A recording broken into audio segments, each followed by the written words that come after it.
자, 한동훈입니다. 다음 주 전당대회 출마 입장을 내나? 이런 얘기가 오늘 좀 나왔어요. 다음 주면 입장을 내는 거 아니냐고. 그렇다면 일단 달라진 거는 다음 주예요. 다음 주. 자, 관련된 목소리부터 좀 들어보죠. 대표 출마에 대해서 여러 고심을 하고 계시기 때문에 언제 공식적으로 출마를 그런 의사를 밝힐 건지를 지금 말씀드리는 것은 조금 이른 것 같습니다. 비대위원장 하실 때도 무슨 말씀을 하셨냐면 정치를 계속 이어가겠다, 어떤 방식으로든. 예. 그리고 총선 과정에서 또 비대위원장으로서 국민들과 당원들에게 약속한 것은 약속을 지키겠다, 그렇게 말씀을 하셨습니다. 자, 최근에 한동훈 전 위원장 본인은 절대 뭘 얘기한 게 없어요. 근데 다른 분들의 전화를 통해서 뭐가 알려지고 있거든요. 화면에 있습니다. 최근에 총선 때 영입 인사 그리고 지금 현재 원외 인사들 중심으로 계속 만나고 있대요. 줄 만남이라고 돼 있잖아요. 그럼 이게 괜히 만나지는 않을 거 아닙니까? 뭔가를 생각하니까 만나고. 그리고요, 이렇게 이런 분들을 만날 때 이런 얘기를 했다고 알려지는데 그 중에 한 대목이 이겁니다. 정부와 여당 협력 당연하지만 이견이 있을 땐 긴장 관계 유지하는 게 국민을 위한 건강한 정치다. 정부와 여당, 여기 정부에는 여기 대통령실도 들어갈 거 아니에요. 그러면 때로는 여당과 대통령실이 긴장 관계 할 수 있다. 그게 건강한 거다. 이런 얘기를 했다고 그럽니다. 이쯤 정도를 주변에 했다 그러면 뭔가 지금 구상을 하고 있다는 건데요. 박상수 위원장, 뭐 좀 한동훈 전 위원장의 향후 행보에 대해서 좀 들으신 얘기 좀 있으십니까? 아니면 최근에 좀 보셨어요, 혹시?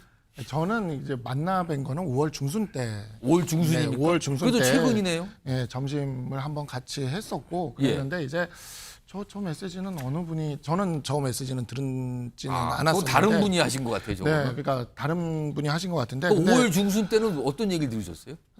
뭐 당이 어떻게 살아날 방법, 수도권에서 우리가 어떻게 살아날 방법, 이런 것들, 그리고 지구당 이야기 같은 것도 원래는 오래전부터 이렇게, 그러니까 그러한 것들이 이제 정치 개혁적인 면이죠. 그러니까 이제 지구당만 나중에 이렇게 확 드러난 건데, 실제로는 이제 다른 것들도. 네, 다른 것들, 예를 들어서 뭐 세비를 평균 임금 수도로 낮춘다던가 불체포 특권을 포기한다라던가. 그러면은 국회 운영이라든가 정치인 관련된 여러 가지 네. 제도 이런 거에 대한 얘기를 했다는 거잖아요. 네, 그런 이야기들이죠. 그러니까 이제 우리 정치가 이렇게 바뀌어야 된다라고 하는 그런 구상들 같은 거죠. 이런 것들에 대한 이야기가 좀 있었고, 저 부분은 저도 오늘 오면서 저 뉴스를 접하면서, 그러니까 지금 요즘 한동훈 위원장이 많이 만나고 계세요. 많이 만나고 계시긴 하는데. 그건 사실입니까? 네, 많이 만나고 있는 거는? 계시는 건 맞아요. 근데 많이 만나고 계시는데, 많이 만나고 계시면서 저런 이야기들이 좀 있었던 것 같기는 한데, 만약에 있었다면, 뭐 있었으니까 말을 했겠죠. 예. 어떤 분이 들으셔서. 근데 있었다면은 저 이야기는 이런 생각이 좀 들어요. 뭐냐면 우리가 이제 저희가 천목회에서도 밤샘 토론을 하지 않았습니까? 예. 그러면서 저희들이 이제 반성문 비슷하게 이런 걸 내놨는데, 사실 우리가 이번 총선에서 국민들한테 심판을 받은 가장 큰 이유 중에 하나는 우리 당정 관계가 그렇게 건강하지 못했다. 예, 그래서 그러한 측면에서 우리가 좀 반성을 하는 목소리가 있었고, 하지만 또 한편으로는 또 그 지금 민주당이 굉장히 노골적으로 지금 무슨 이제 윤석열 정부를 마치 탄핵시킬 것처럼 굉장히 이렇게 드라이브를 걸고 있지 않습니까? 예. 이러한 부분에 있어서는 또 우리는 집권 여당과 또 정부로서 관계에서 철저히 또 이거는 또 막아내야 된다고 생각을 합니다. 그러한 면에서 그 두 부분을 뭐 동시에 이렇게 어찌 예. 보면은 함께 가져가 보자, 이런 원론적인 이야기가 아닌가 싶어요. 저는 제가 충분히 추가로 이해가 됩니다. 질문을 드리면 박상수 위원장께서 보시기에 한동훈 전 위원장이 전당대회에 안 나올 것 같습니까? 아니면 안 나올 것 같습니까? 제가 질문 좀 거꾸로 드려보죠. 이거는 뭐 결심을 하실 문제인 것 같고, 예. 임박했다라는 생각은 듭니다. 임박했다. 네, 임박했다라는 생각은 들고, 어. 임박할 수밖에 없는 게 이제 후보 등록이 다음 주면은 할 그렇습니다. 거예요. 그래서 네. 지금 다음 주에 얘기가 나온단 말이에요. 다음 주에는 지금. 후보 등록할 텐데, 그러면 뭐 지금 계속 이렇게 가타부타 결정을 못 할 수는 없겠죠. 임박했다. 네, 임박했다는 알겠습니다. 생각은 분위기를 듭니다. 그렇게 느끼셨다는 거. 임박했다, 뭔가 입장을 내는데 전당대에 도전하는 얘기를 할 것 같다라는 거잖아요. 자, 이런 상황에서 오늘 국민의힘이 참 그동안 진통이 많았어요. 이거 당대표를 뽑는 룰 얘기, 그다음에 지금 있는 지도부 체제, 뭐 단일이냐 진짜 이걸 어떻게 할 것이라는데 대략 정했어요. 대략적으로. 뭐 크게 바뀌지 않을 것 같습니다만. 그 발표 내용이 있었는데 들어보겠습니다.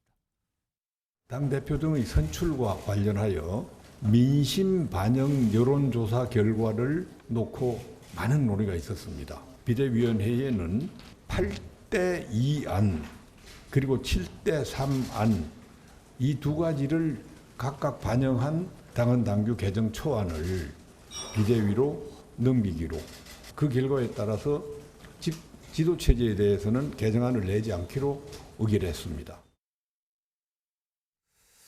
자, 화면 좀 보겠습니다. 오늘 가닥을 잡았는데 일단 두 가지가 큰 내용인데 일단 현행 지도체제, 단일 지도체제, 그러니까 당대표 권한이 강한 거예요. 다른 최고위원들보다.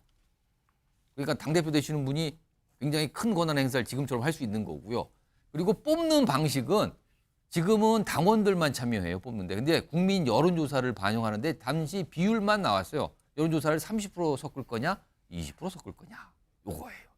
요게 핵심인데. 김종욱 전 행정관, 옆집 정당의 상황인데 일단 오늘 저 크게 가닥을 잡은 저 방향이요. 이게 한동훈 전 위원장한테 좀 유리해 보입니까? 아니면 불리해 보입니까? 뭐 지금 어디안이라고 그러잖아요. 어차피 대표는 한동훈이다.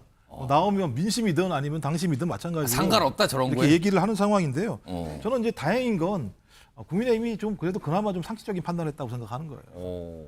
김기현 체제 만들 때 당원 100% 만들어가지고 그냥 몰아붙여가지고 아. 당대표 만든 다음에 또 당대표 그냥 대통령이 날려버리는 상황이 벌어졌잖아요. 그러니까 제도의 문제가 중요한 게 아니고요. 예. 대통령이 당무에 개입하지 않아야 되는 거예요.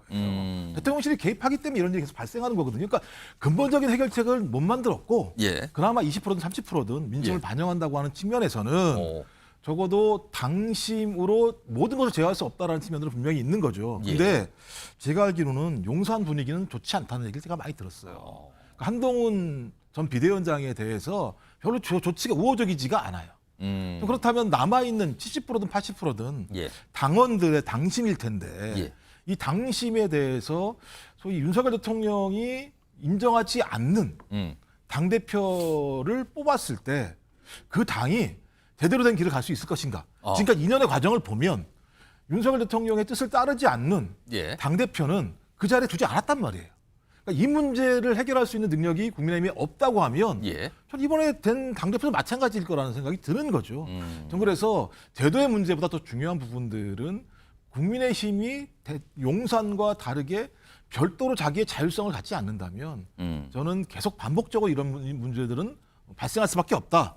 근데 하지만 이것도 넘어설 수도 없을 거다라는 예. 느낌이 들기 때문에 뭐 일단 제도의 개선은 일정 부분 저는 뭐 조금 진전된 내용이라는 생각이 듭니다만 예. 근본적인 해결책을 만들지 않으면 저 제도라고 하는 것 자체가 제대로 작동하지 않을 수밖에 없다라고 하는 것이고 그래서 좀 국민의힘이와 대통령을 바꿀 생각을 해야 돼요. 대통령의 마음을 바꾸라는 제가 말씀을 드리는 겁니다. 알겠습니다. 지금까지 저런 대통령의 방향을 계속 놔두고서 국민의힘이 앞으로 생존하기가 쉽지 않을 거라는 생각이 많이 드는 거죠. 대통령 얘기하는데 갑자기 목소리가 좀 작아지는 것 같고 왜 그러셨습니까? 아, 그러니까 답답해서 그렇게. 그렇습니다. 2년 동안 했는데도 이 모양이니까 제가 알겠습니다. 말씀드리는 겁니다. 자, 요 경쟁적인 상황에 대한 평가를 좀 해주셨는데 뭐 워낙 여론조사 특히 이제 국민의힘 지지층 여론조사에 보면 압도적으로 높게 나오잖아요. 그래서 지금 어떻게 되는가? 다음 주 이 시간 정도면 뭐가 가닥이 잡혔을까요? 기다려 보죠.